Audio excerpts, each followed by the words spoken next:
15 years ago in the UK, Emily and Matt were a pair of CIA agents. That day, following the orders of their superior Charlie, they took advantage of the moment Gore, an Eastern European terrorist leader, was holding a birthday party for his child to sneak into the mansion to carry out a mission. After locating Gore, Emily sprayed a special liquid on the back of her hand and actively approached to greet him. By doing this, she secretly obtained his fingerprint and voice. The two walked straight into Gore's office, used the fingerprint on her hand and the voice recorded by her watch to successfully open the safe, taking away the industrial key that could change the whole world. This item could infiltrate any facility, or even paralyze an entire nation instantly. Matt understood the severity of the matter, grabbed the key, and prepared to escape. Unexpectedly, the safe suddenly sounded an alarm, and bodyguards immediately opened the door and rushed in. Seeing this, the two were forced to fight. They fought while running, finally driving away from the mansion to the airport prepared by MI6. Coincidentally, the agent greeting them was Emily's ex-boyfriend, Baron. He smiled and welcomed Emily but was cold toward Matt. Matt responded by holding the car key out to him. After the plane took off, Matt intended to get some champagne to celebrate the mission's completion. Unexpectedly, Emily suddenly dropped a bombshell. She was pregnant with Matt's child.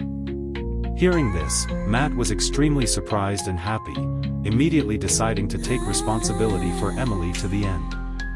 But just as the two were about to get intimate, Emily suddenly retched and hurriedly stood up to go to the restroom. However, the flight attendant told her the restroom was out of order.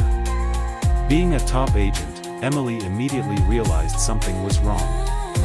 Just as she was about to quietly warn Matt, the flight attendant pulled a gun to control her, threatening Matt to hand over the key. Matt didn't dare act rashly and obediently picked up the box, but after glancing at Emily, he threw it into the air. Emily took advantage of the enemy's distraction to act decisively. A fierce fight broke out immediately. In the chaos, the flight attendant aimed his gun at Emily. Seeing this, Matt hurriedly rushed over to block it. As a result, the bullet hit the pilot in the head. The plane immediately lost control and nosedived. Just as the flight attendant picked up the box, the tail of the plane hit a mountainside, and the strong suction pulled him out. Although Emily and Matt had dealt with all the enemies, the plane was about to crash into the abyss.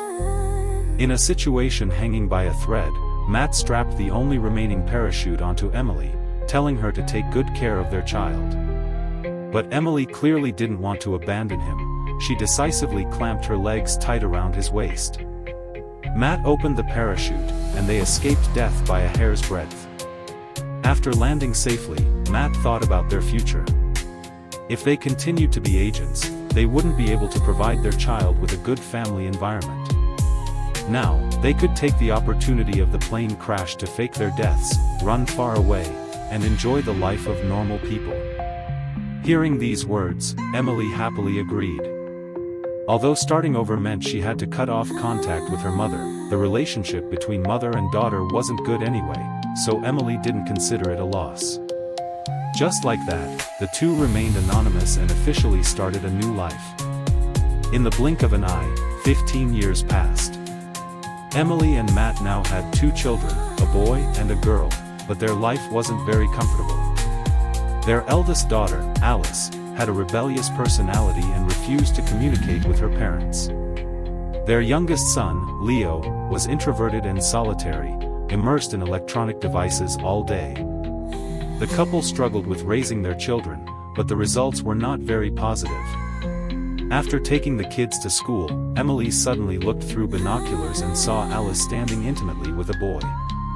Hearing this, Matt also got angry, snatched the binoculars, and ground his teeth, intending to teach that boy a lesson. Their strange behavior was quickly discovered by Alice. She called them directly to question what they were doing and said that after school, she would go to a classmate's house to study. When night fell, Emily was still complaining about her daughter not understanding her struggles when she suddenly discovered Alice's computer was constantly receiving messages. She hesitated for a long time before deciding to peek just once, but after opening it, she didn't know the password. Emily was about to give up when she accidentally peeled off a sticker on the computer and saw the words, "Mom sucks." Emily tried typing it in, and unexpectedly, it unlocked successfully. This made her feel both amused and disheartened. But soon, Emily saw from her daughter's chat history that they weren't studying at all but had gone to a nightclub. The couple couldn't sit still. They immediately followed Alice's phone location to the nightclub and found Alice sitting on the second floor. Under the dazzling lights, Emily unceremoniously called out her daughter's name and ordered her to go home immediately. But as soon as she turned around, a thug appeared, blocking Alice from leaving and mocking Emily for being old. Matt saw the atmosphere wasn't right and repeatedly warned the people around not to cause trouble, but the thug not only didn't listen but also put his hands on Alice.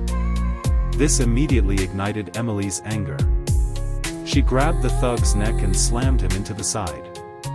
Seeing this, Matt had no choice but to act. The couple quickly disposed of the thugs with just a few punches and kicks, even throwing the ringleader downstairs. Matt snatched a phone from a man nearby, deleted the video recording, returned it, and then quickly took Alice away. On the way, the couple admitted to peeking at their daughter's messages but still grounded her for a period. However, compared to this, Alice was more interested in where they learned martial arts. Emily had to lie, saying they had taken a few taekwondo courses. Matt also played along, but Alice clearly didn't believe this clumsy lie, thinking her parents were definitely hiding something from her. But they didn't realize that danger had quietly arrived. The next morning, the doorbell suddenly rang. Matt opened the door and discovered the person standing outside was his old superior, Chuck. Although he was surprised, he was also very suspicious as to how Chuck found him after 15 years of hiding. Chuck directly held out his phone. Inside was the video of the couple causing a scene at the nightclub. He seriously warned the two that the CIA had searched the crash site years ago but didn't find the industrial key, and Baron from MI6 was the traitor who sold them out.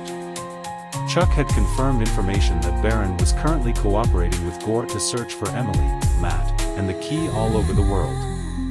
Now that he could find them here, the enemies were surely on their way too. As soon as he finished speaking, a thud rang out. Chuck was immediately shot and sent flying. Emily turned her head and discovered the roadside was full of thugs raising guns and firing wildly into the house.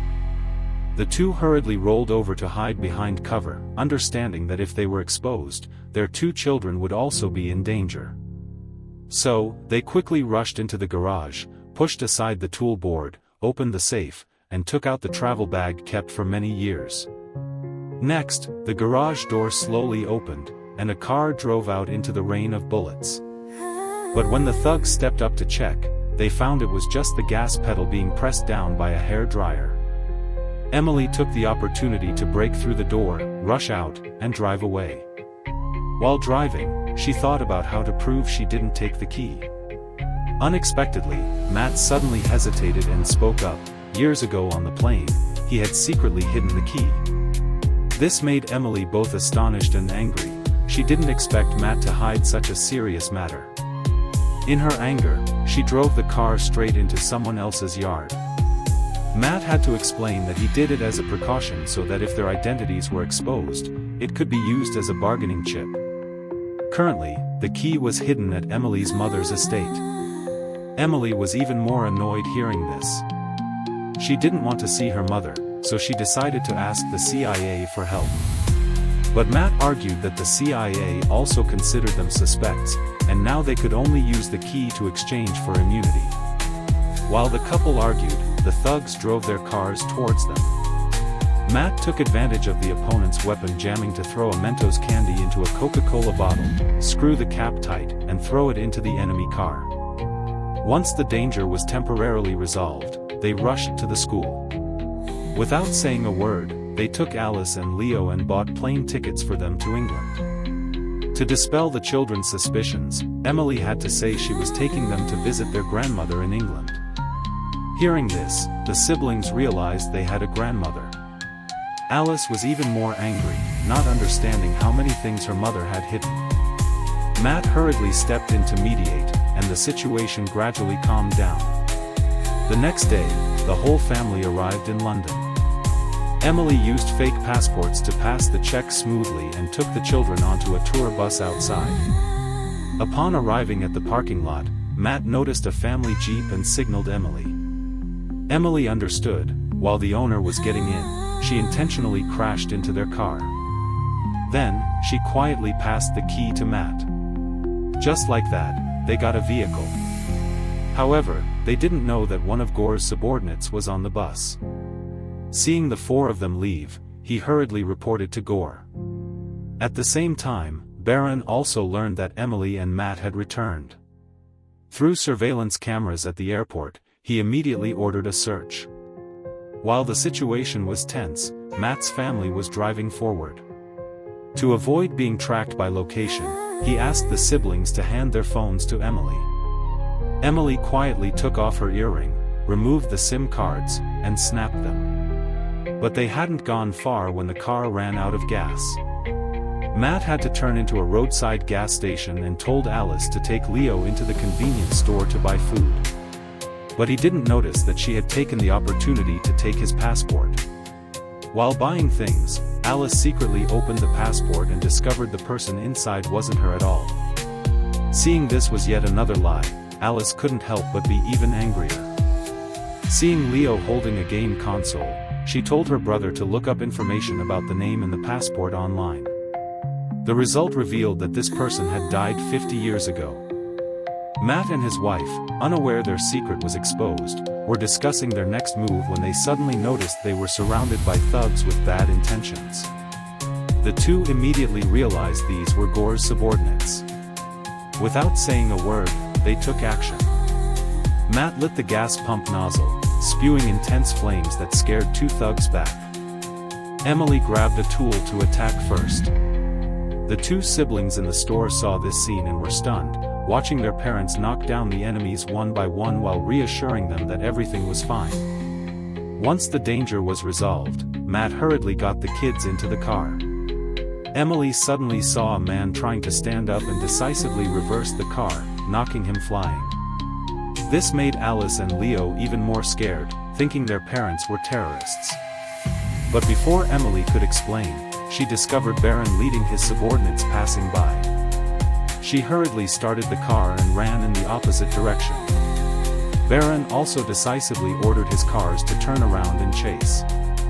Seeing this, Matt leaned out of the sunroof and shot precisely at the chain of a truck next to them, causing the concrete pipes on the truck to fall to the ground. He then shot the tires, successfully blocking their path. Seeing the pursuing cars stop, Alice asked again about her parents' identities.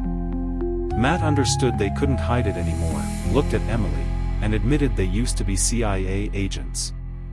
Hearing this, Leo was extremely excited. Even Alice thought they were really cool.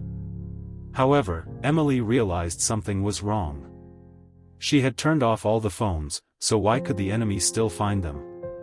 Leo didn't dare hide it and whispered that he had just used his game console to look things up online. Matt hurriedly took the game console and threw it into an oncoming truck. At the same time, Baron and his accomplice finished investigating the gas station, realizing it was Gore's subordinate due to the tattoo on his neck.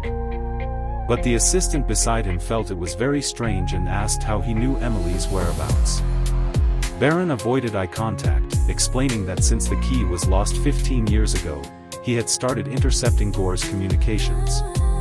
But he didn't know that Emily's family had arrived at her mother's estate. She skillfully entered the password and opened the gate successfully. The four had just gotten out of the car when a gunshot rang out, followed by a bird falling from the sky. Ginny, holding a hunting rifle, quickly walked over. But when she saw Alice and Leo, she wasn't surprised at all. It turned out that over the years, Matt had secretly sent photos of the two children to her, wanting to mend the mother-daughter relationship, but now it seemed it only made Emily more resentful. Entering the villa, the two children were amazed by the luxurious interior, rendering them speechless. Matt knew time was tight and wanted to quickly get the key and leave. While chatting, a tall man walked over. It turned out to be Ginny's boyfriend, now. Their intimacy made Matt's whole family look at each other in surprise. Now didn't feel anything was wrong, excitedly saying he was striving to join MI6. Seeing the topic straying, Matt hurriedly told Now to take the two kids to play, then clarified the purpose of their visit to Ginny.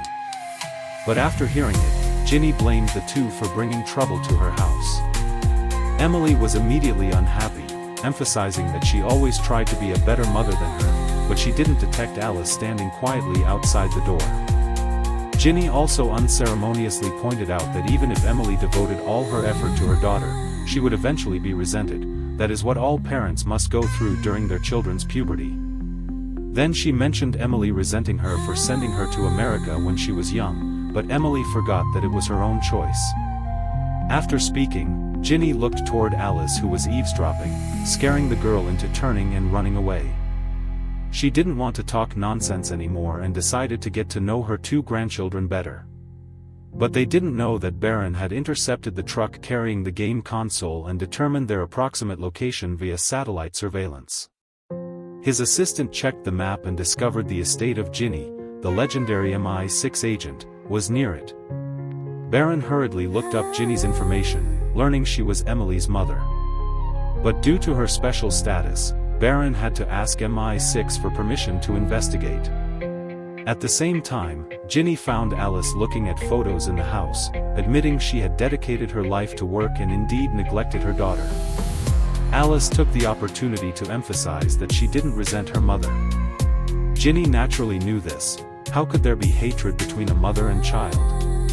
However, just at this moment, a team equipped with weapons arrived outside the estate.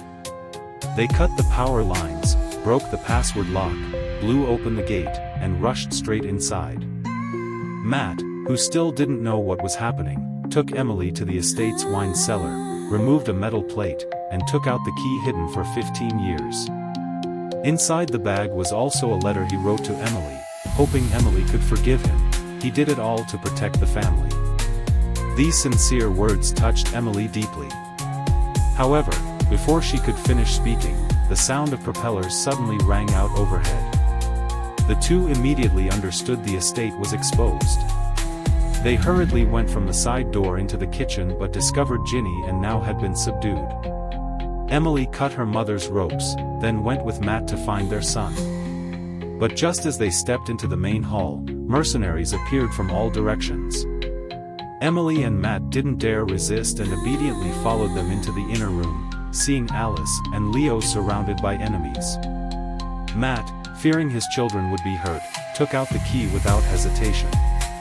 Unexpectedly, right after that, Chuck stepped out from the inside.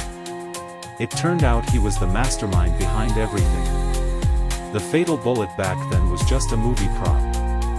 Framing Baron was also to prevent Emily and Matt from seeking support. Chuck took the key and gave it to his subordinate. After checking that it still worked, he was even more smug and recounted his experiences. Years ago, after Emily and Matt disappeared, Chuck was pushed aside by the CIA because the mission failed. In less than a year, he was completely unemployed and penniless. Over the years, Chuck had always been searching for the key to reclaim everything that belonged to him. While he was rambling, two mercenaries walked into the kitchen. Seeing Ginny and Now still sitting still, they lowered their guard and stood watch outside. Ginny took the opportunity to grab a knife, took a tranquilizer gun from under the cabinet, pulled the trigger, and shot down the two men. Then she poured oil on the floor, turned on the gas stove, and placed an iron frying pan on it. Just as she finished, two more mercenaries appeared. Ginny threw the knife, injuring one. The other stepped on the oil and lost his balance, getting his right hand pressed hard by Ginny into the red-hot frying pan. The mercenary pulled a gun intending to shoot back. Ginny hurriedly grabbed the pan to smash him.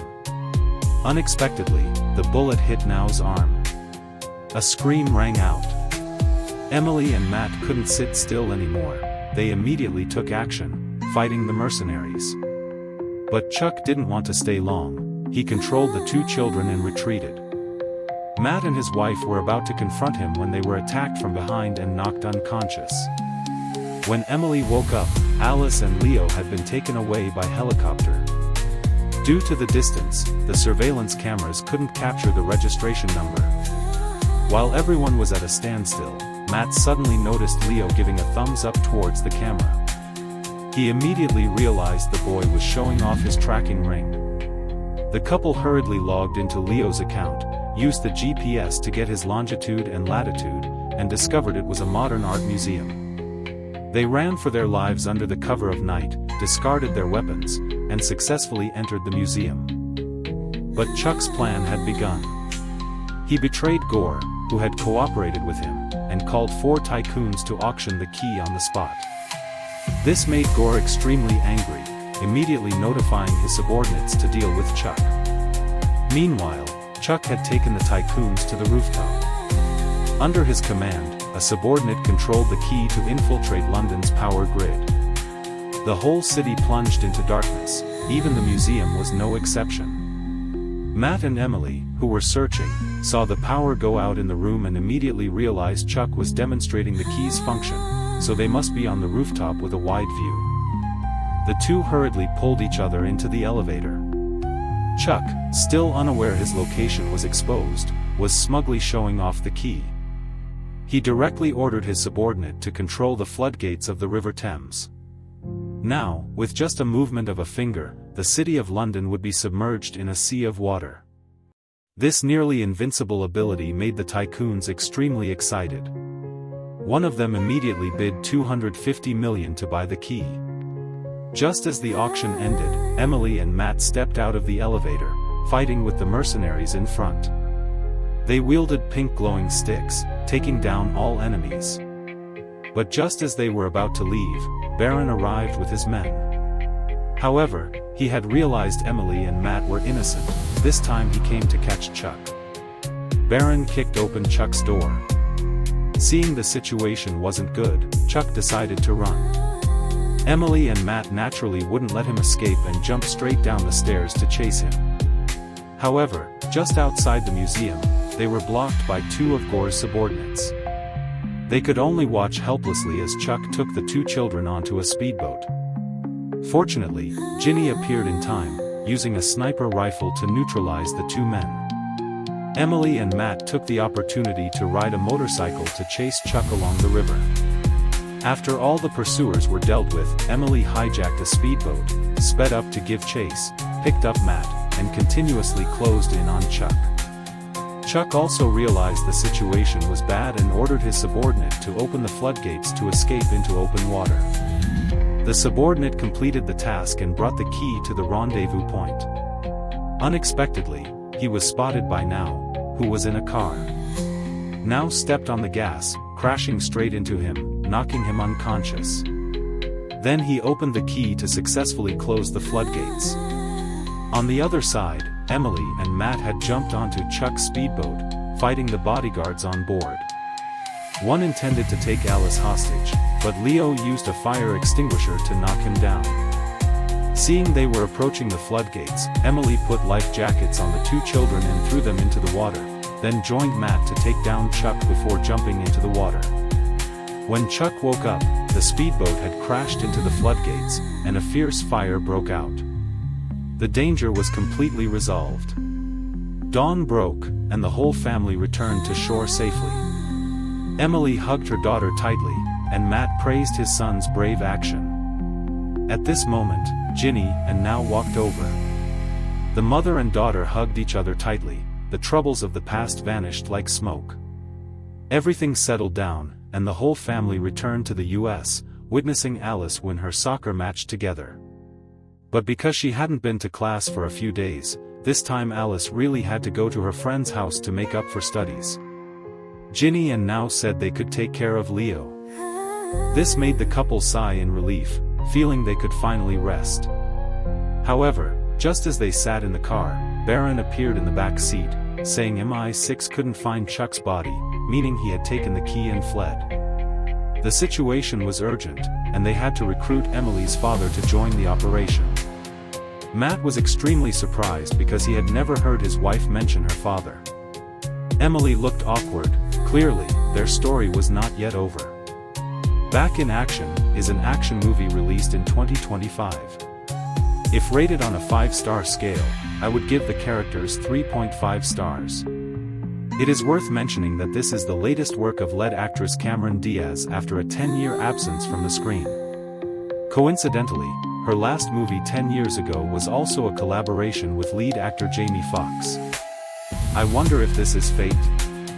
Regarding the plot, I give it 3 stars. In general, this is a typical American blockbuster. It has fighting, chases, humor, and romance. The first half of the movie mainly tells the laughable yet tearful conflicts between Emily, Matt, and their children after they started a family. The pacing is arranged quite well, but after the villain's identity is revealed, the story goes downhill fast. Chuck's stupid actions made me shake my head in resignation. Of course, this is just my personal opinion. What do you think of this comeback work by Cameron Diaz?